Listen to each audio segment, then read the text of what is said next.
soldiers, sailors, Marines, airmen. You are our greatest weapon of all. First step in solving any problem is recognizing there is one. It's time we started talking. Pain isn't something we call. All we can ever do for our heroes is remember them. And they gave up two lives, the one they were living and the one they would have lived. They gave up everything for our country, for us. They prayed for freedom and justice. Some veterans not getting the timely care that they need. Less than 1% of Americans serving in uniform. Good news is that in recent years we've made historic investments to boost the VA budget. What is it? Why should we care? We should care about press freedom because we were informed. In democratic societies, free, diverse, and pluralist media enable public debates and are essential checks You don't on look power. satisfied. Let's discuss. Hey guys, welcome to Vet to Vet podcast, new episode. Today we are talking about migraines and headaches, and as an optional, as a reminder, Vet to Vet is a non-profit educational project dedicated to assist veterans with adjustment to civilian lifestyle and to provide assistance in obtaining your VA and other available benefits that you have earned. So VA recognizes migraines as a service-connected disability so long as the veteran can prove connection with military service. In other words, if the veteran can prove that the migraines began in service and it's service-connected, and another way to prove it would be a secondary service connection. If the migraines relate, if migraine relates to other service-connected conditions, then you may obtain service connection disability for this condition as well. So migraines can be debilitating, affecting your ability to work or complete daily tasks. And if you're a veteran whose migraines resulted from your time in service, you may be eligible for VA disability benefits. So, and also, the same topic, if you want to check season 2 episode 4 episode on traumatic brain injury, TBI, or season 4 episode 14 on vertigo and dizziness. So it's in continuation on those two. So let's go into the topic. So one of the most debilitating medical conditions of our modern age is the migraine headaches.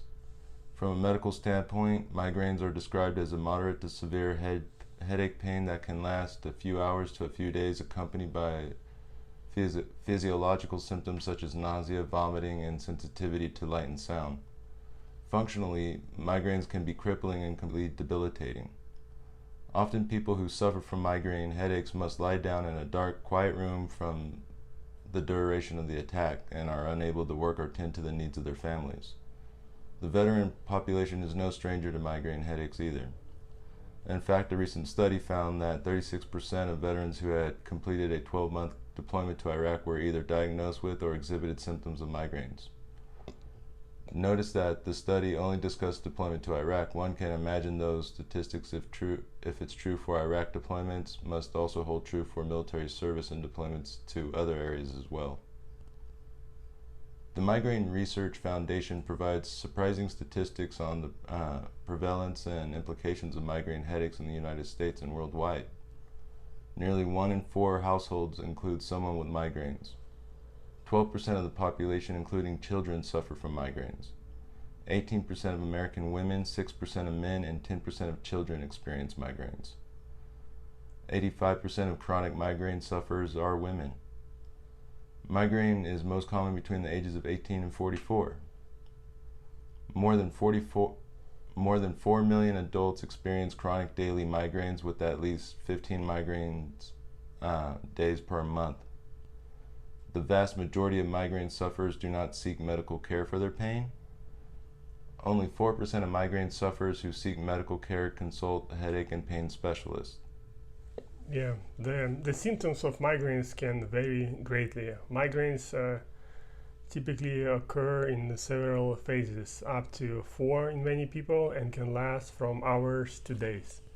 They can cause pain so severe that it can render a person completely incapacitated. And some people have warning signs prior to a migraine to happen.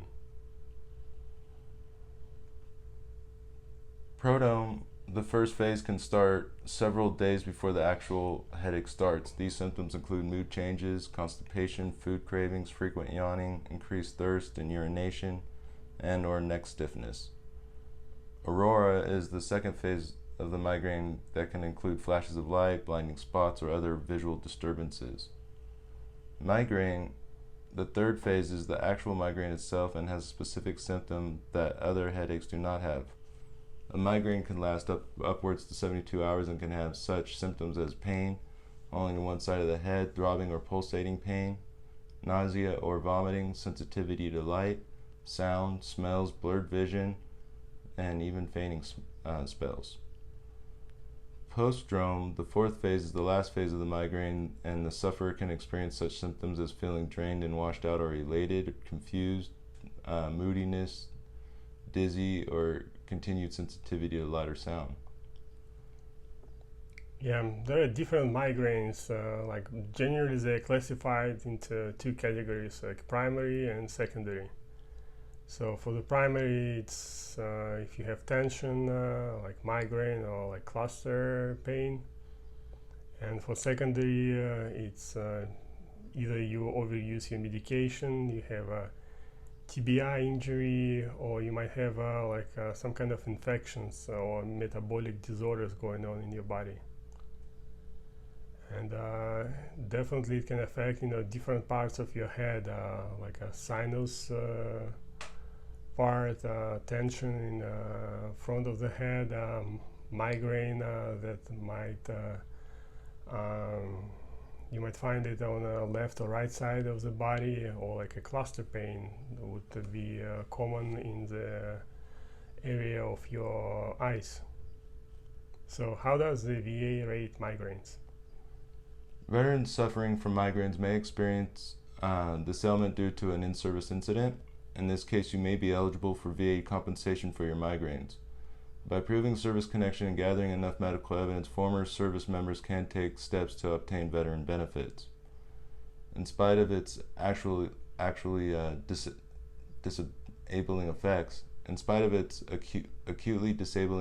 migraines take up a very small section in the VA diagnostic code for rating and have a maximum scheduler rating of 50%. VA ratings for migraines are principally rated according to the frequency of the migraine attacks. So the ratings according to the Department of Veterans Affairs are as follows: 0% with less frequent attacks, 10% with characteristic prostrating attacks averaging 1 and 2 months or over the last 10% with characteristic prostrating attacks averaging 1 and 2 months over the last several months, 30% with characteristic prostrating attacks occurring on an average once a month over the last several months, and 50% with very frequent, completely prostrating and prolonged attacks productive of severe economic and adaptability. So that's when you have to lay down and you're missing work or missing school, things like that. The VA uses diagnostic code 8100-8100 to rate headaches, including migraine headaches. While the rating code itself is vague, the VA Internal Adjudication Manual, the M21-1, provides clarification for these terms for the decision makers.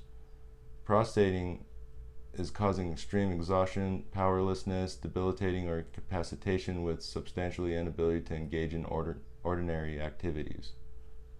Completely prostrating means extreme exhaustion or powerlessness with essentially total inability to engage in ordinary activities.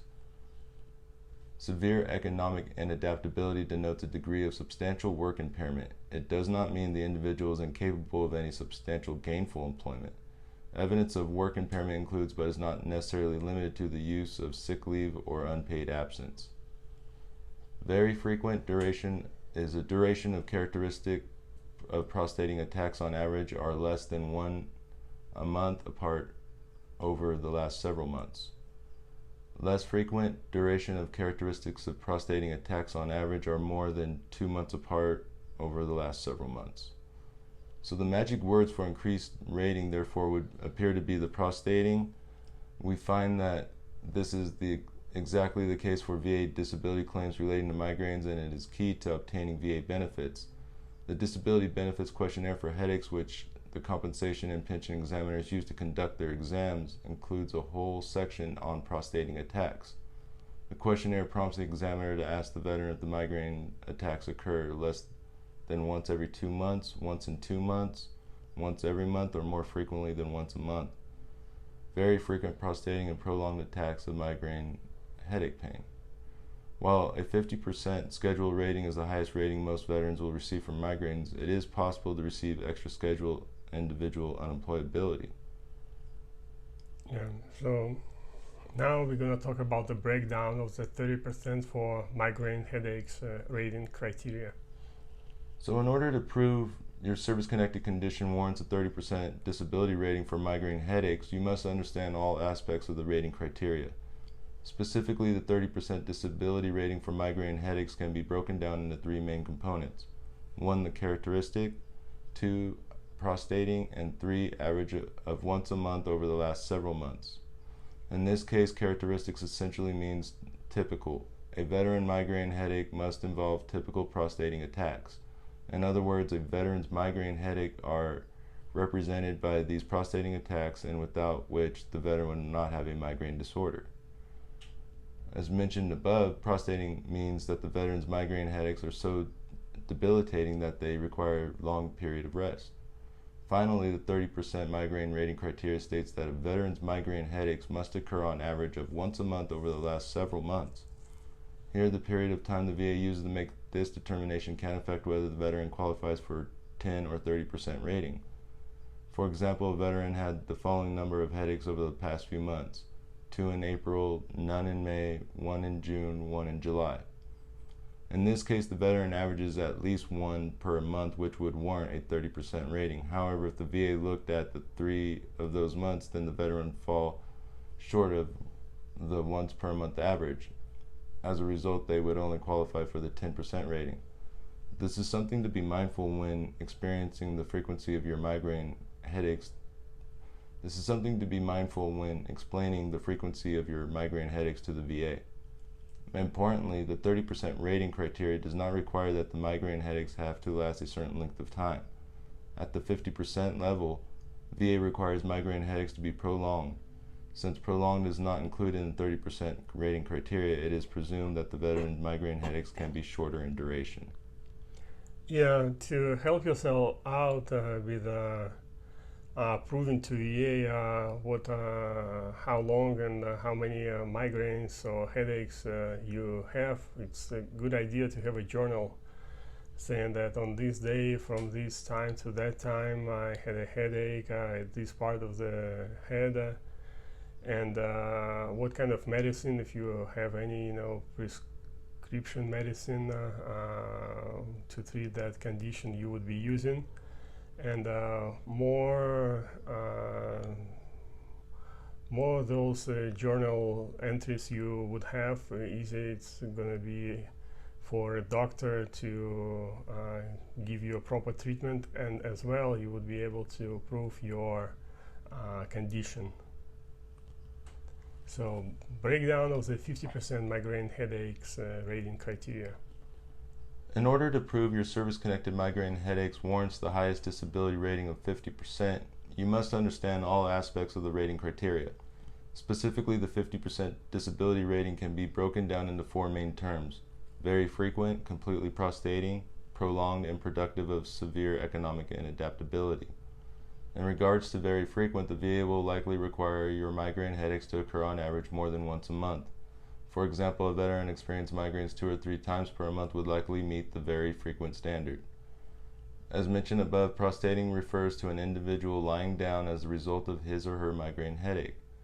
Therefore, completely prostrating at the 50% level likely means that you're entirely bedridden for a period of time when experiencing a migraine headache. Veterans who are unable to sit or stand during the migraine attack would likely satisfy this aspect of the disability rating. The term prolonged deals with the length of the migraine headache itself, or how long it lasts.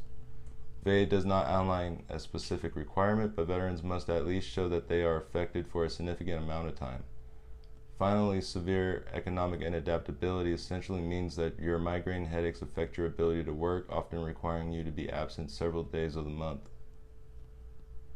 So make sure you definitely journal what's going on with you, because it's the best way to try to remember how it's really affecting you. Yeah, so how do I get a proper rating on my migraines on my VA disability claim? For a veteran to make VA properly rate her for migraines, she must show the headaches are actually migraines. The best evidence is medical records showing a qualified medical person diagnosing migraines. For example, a diagnosis from a neurologist, migraine specialist, optometrist, or even a primary care physician. The nuance, however, for an accurate rating, the veteran must have more than just a diagnosis. The veteran must show evidence of the severity and frequency of the migraines. Helpful evidence would be medical records, headache diaries kept by the veteran, statements from loved ones, employment records showing absenteeism. A compensation and pension exam is another important element of service connection and disability claims. With the fate of your migraine percentage rating essentially on the hands of the C&P examiners, there are a few things you can do to boost your case for an increased rating. Number one, of course, is complain and build your records up. They won't take your word as much as they will take your medical records. As with most other medical conditions, documentation is key for your VA claim for an increased rating. Tell your doctor about your migraine headaches even if you do not take prescription medication for them. Let them know your symptomology, limitations, frequency of headaches, and precautions you must take during migraine attacks. That way, even if the C&P examiner does not accurately represent the severity of your migraine headaches, the medical record will support the criteria for a higher rating. The major thing when it comes to recording how you're being affected by your headaches is because a lot of vets will try to downplay their symptoms, so don't downplay your symptoms. The best way of not doing that is by writing a journal about how it's affecting you. So this goes hand in hand with the first point. A good rule of thumb, especially for the C&P exams, is to describe the symptoms of your most severe migraine attacks.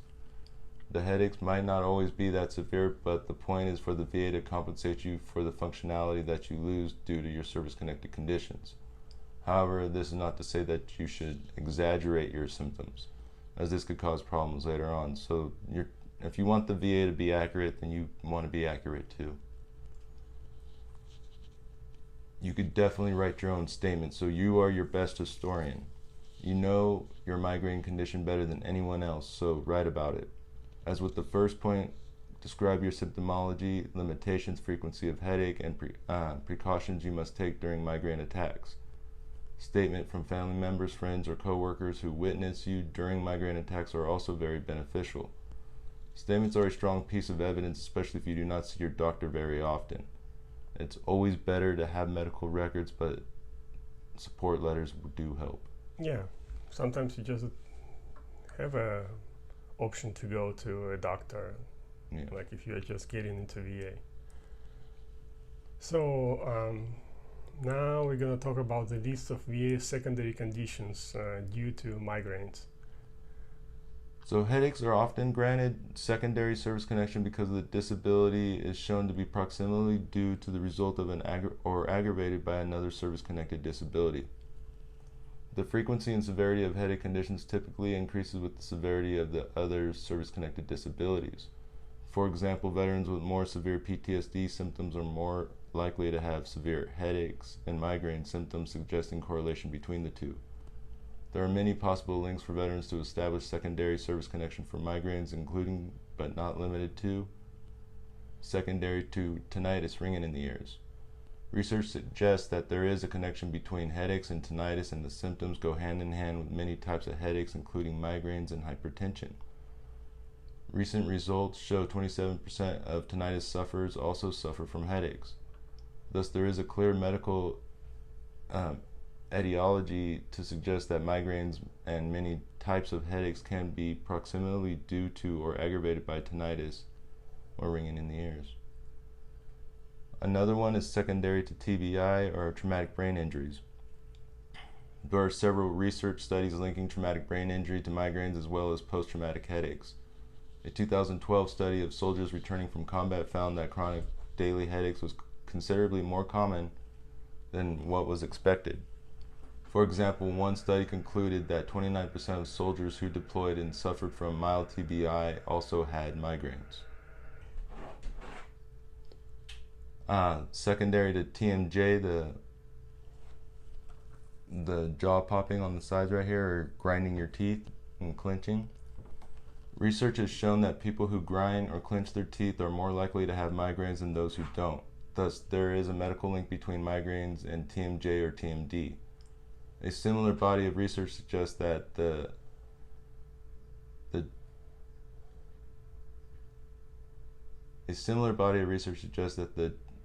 trigeminal nerve plays an important role in the start of a migraine attack. The trigeminal nerve sends signals to the blood vessels and lining of the brain, leading to cortical spreading depression and release of chemicals that result in the pain and throbbing of a migraine headache.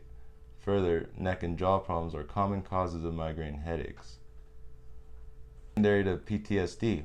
Research suggests a connection between migraines and PTSD, especially in military veterans. When it comes to headaches, patients with migraines or tension headaches report a high rate of exposure to traumatic events. In addition, about 17% have symptoms consistent with PTSD diagnosis. PTSD can significantly interfere with many aspects of veterans' life, including work, life, and social functioning. This fact likely causes more stress, which increases the likelihood of headaches. Yeah, in one of the BVA case decisions from 2015 that granted secondary service connection for migraine headaches secondary to PTSD, the VA CNP examiner concluded that it was likely than not that the veteran's headaches are approximately due to or aggravated by his PTSD. However, the veteran had two positive medical nexus opinions from private providers that it was more likely than not that the headaches were a result of the PTSD. Thus, in the view of the totality of the evidence, the board found that the evidence is at least in equipoise as to whether the veteran's current headaches are approximately due to his PTSD. So accordingly, entitlements to service connection for headaches as due to service-connected PTSD was granted. So just by mere fact that he had a couple statements from his from private doctors helped him with his case. Yeah, build your records. Another one is secondary to depression. There is a growing body of evidence that suggests a link between migraines, headaches, and depression, although it's not entirely clear as of 2019. The most likely link to help a veteran connect migraines secondary to depression is through an interim link, meaning migraines that are proximately due to or aggravated by service-connected depression, specifically the side effects of medications a veteran is taking to manage symptoms of depression. A lot of the medications for mental health definitely have side effects, so look and see if headaches are one of them. Migraines second to anxiety. Research has suggested that a common link exists between anxiety disorder and migraines. Migraines and chronic daily headaches are common in people who suffer from anxiety disorders, especially in veterans who are already service-connected for a mental health condition, such as PTSD, depression, and anxiety. Many studies have found that people with generalized anxiety disorder and panic disorders experience migraines or other types of headaches at much higher rate than those without mental health condition. Again, in our experience, the best way to serve is connect migraines secondary to anxiety is through the interim medical side effects link listed above. Migraines secondary to somatic symptom disorder. There is a strong link between migraines and somatic symptom disorder. The one study concluded associated somatic symptoms are more common in patients with migraines with more frequent severe headaches and with associated anxiety or depression. Headache disorders may be characterized as showing increasing somatic prevalence as headaches become more frequent. So look into that one because that's kind of rare for vets to look into. migraines secondary to sinuses. A growing body of research links migraines to sinus conditions such as sinusitis. In the recent American migraine study, 40 to 70% of respondents with migraine headaches had comorbid allergies, meaning they occurred together. Research studies show how common sinus symptoms occur with migraines.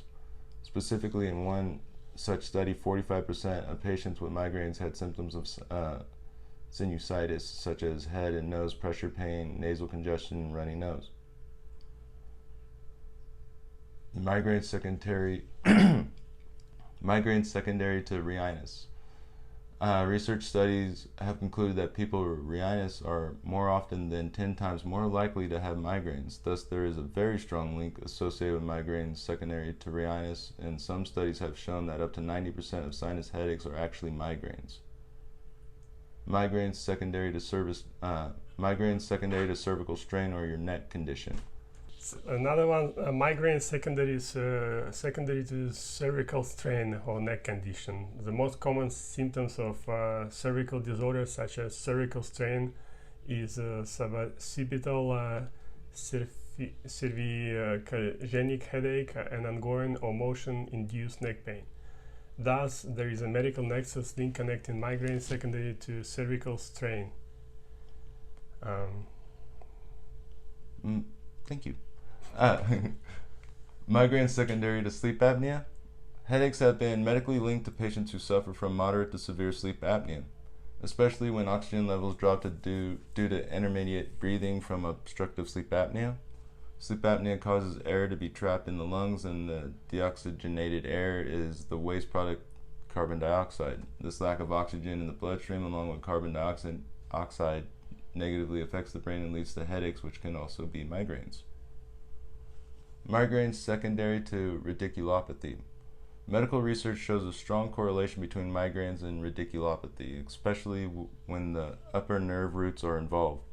Patients have reported this pinched nerve in the neck leads to more serious headaches such as migraines. It should be noted, however, that headaches caused by lower nerves in the neck are more common than the upper nerves related to headaches.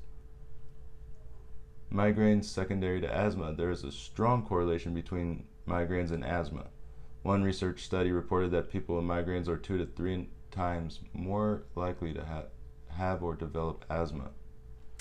Yeah, and the last one is migraine secondary to medication side effects.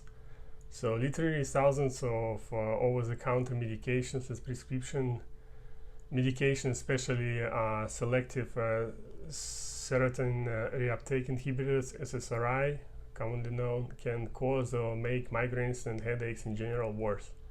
So if you're a veteran who takes medications to help manage the daily chronic pain or mental health conditions you suffer from due to service, and you have and now you have headaches, you can likely get service connected for the migraine secondary to the side effects of the medications. So that's there are a lot of secondary conditions that can cause migraines. So assess your own situation and then press on those that actually are causing your headaches or migraines. And as always, do you have any book or movie you would like to recommend? Yeah. So there's a pretty cool book called Predictably Irrational by Dan Ariely. Pretty neat, just random like statistics on how we go about our days that you don't really realize. And a quote or words of wisdom of the day. The quote comes from John Cena, who plays Peacemaker in the Suicide Squad new movie that just came out. And it was just kind of funny. But what he says is, "I cherish peace with all of my heart. I don't care how many men, women, and children I kill to get it." So watch that movie and smile. Yeah, so that's it, folks. Thank you for listening. Until next time, over and out. Thank you. Thank you.